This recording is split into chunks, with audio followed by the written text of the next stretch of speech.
friends, in this video we are going to discuss about rational numbers. In previous classes already we have studied about what are natural numbers, what are whole numbers and what are integers. Now in this video I am going to introduce you with rational numbers. So let's see. Rational numbers.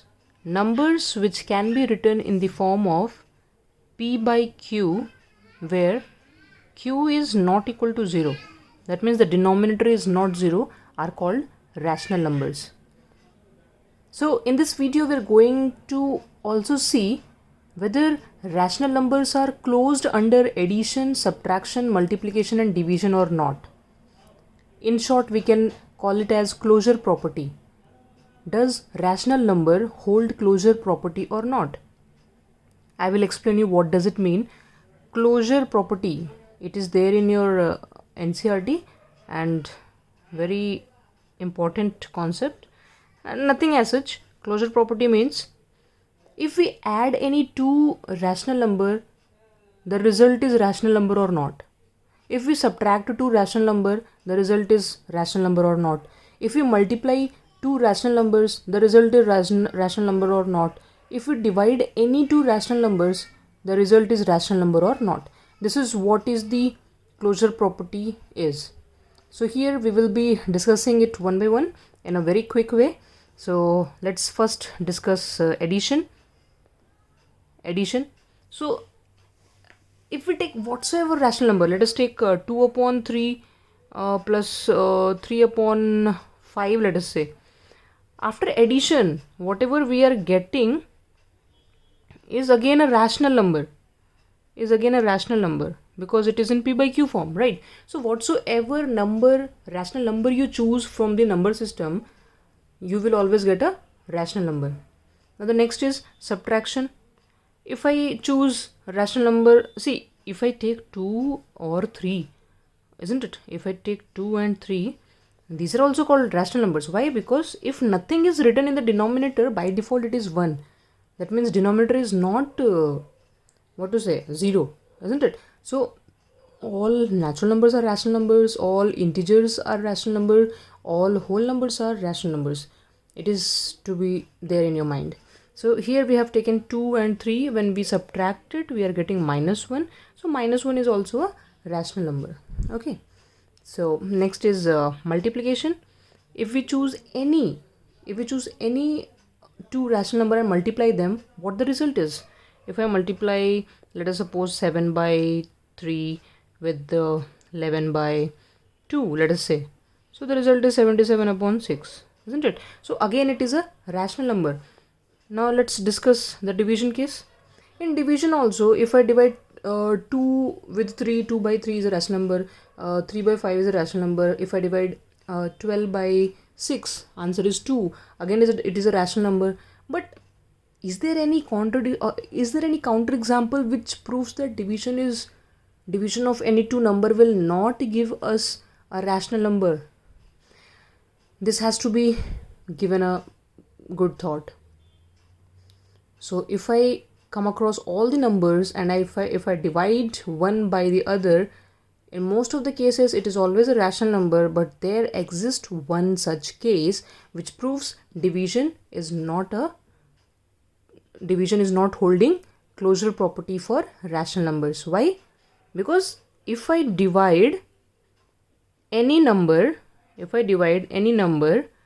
by 0, it is not defined. Or we can say it is not giving a rational number. So how we can say that division is holding a closure property for rational number? So this is not true. Be it 0 divided by 17, it would have given 0 as the answer and it is a rational number, but the reverse or reciprocal of it is not giving us a rational number. Okay, so this is what is the case to be taken care. Next we will see if the rational numbers are commutative in nature, associative in nature, distributive property and their additive inverse and multiplicative inverse of a rational number. So let us discuss it one by one. So let's first discuss about the commutative property. What does it mean? Very simple. Commutative property means if we add or subtract any two rational number in a way, and when we do it the reverse of it, the answer remains same. For example, if I add a with b, let us choose a and b as two rational numbers. If a plus b is equal to b plus a, then it is commutative. So whatsoever number we take, example, if 2 plus 3 we take, it is 5, and if we do 3 plus 2, again it is 5 only, isn't it? So rational number holds commutative property for any number. Now let's discuss about the associative property. For associative property, we have to choose three rational numbers. We have to choose three numbers. So let us choose a, b and c. So here what we are doing is we are first adding b and c, and then the result is added with a. So if it comes out to be equal to a plus b, and then when we add the result with c, then we say associative property also holds true. In commutative property, not only addition of rational number is commutative, but also the multiplication is commutative. Like if a into b we do is equal to b into a. Likewise, here also associative property holds true for multiplication for all rational numbers. Like if a into b into c we do is equal to a into b into c. Okay, I can show you with example. Let us take two rational numbers. Let us choose 2, 5, 1. Let us say. So let's add 5 and 1 first. 5 and 1 first, and then the result will be added with 2. So 2 plus 6, the answer is 8.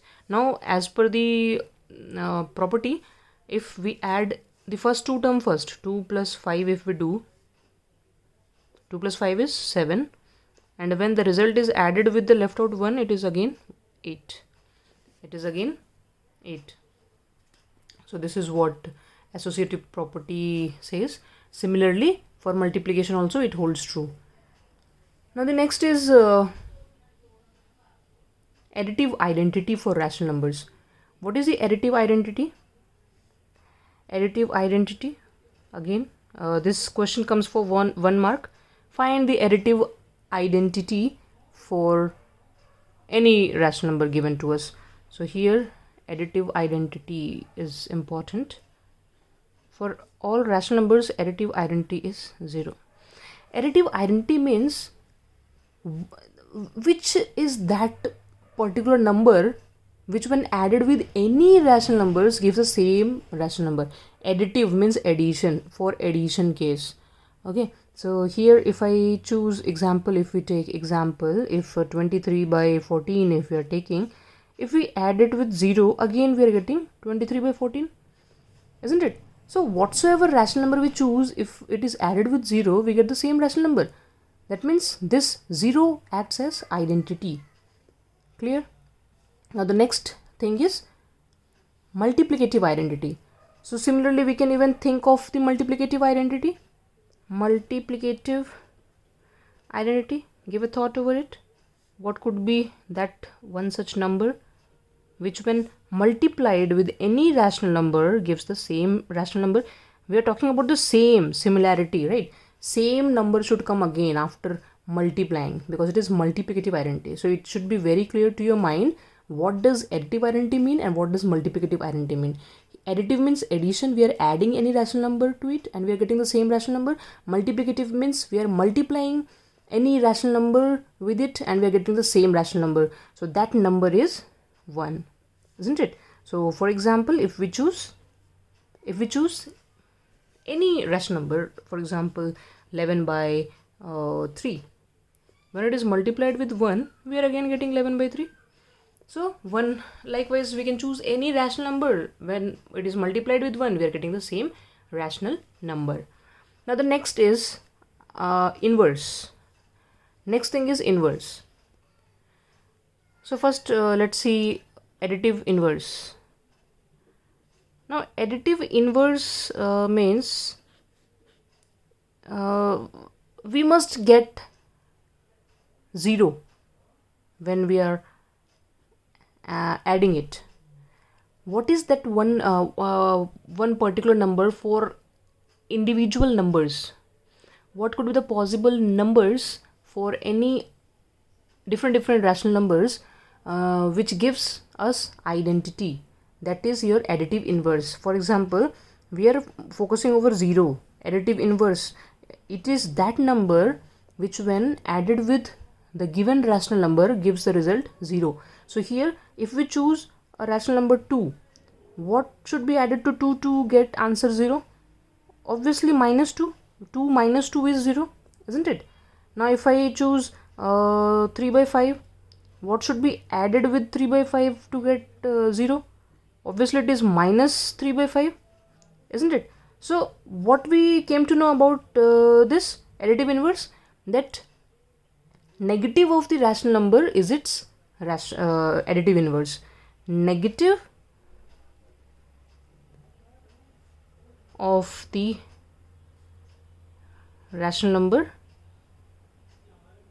negative of the rational number is its additive inverse. Likewise, multiplicative inverse. For multiplicative inverse, what we know? We must get 1 as the answer, then it is multiplicative inverse. So what is multiplicative inverse? Answer has to be 1. So if I choose a rational number like 3 by 5, okay, so what will be its multiplicative inverse? That means what should be multiplied with 3 by 5 to get the answer as 1?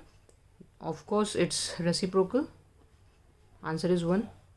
Or we can take any other, 11 by 7, if we take reciprocal of it, when multiplied we get answer 7. So multiplicative inverse is nothing but reciprocal of the rational number, reciprocal of the rational number. So this is what all about this video. So here we discussed whether addition, subtraction, multiplication and division holds closure property for rational numbers or not, and we found that only addition, subtraction and multiplication holds true, but division is not holding closure property for rational numbers, because 0 upon something is 0, but any rational number upon 0 is not a rational number. And also we discussed about commutative property, associative property, additive, multiplicative and additive inverse and multiplicative inverse in rational numbers.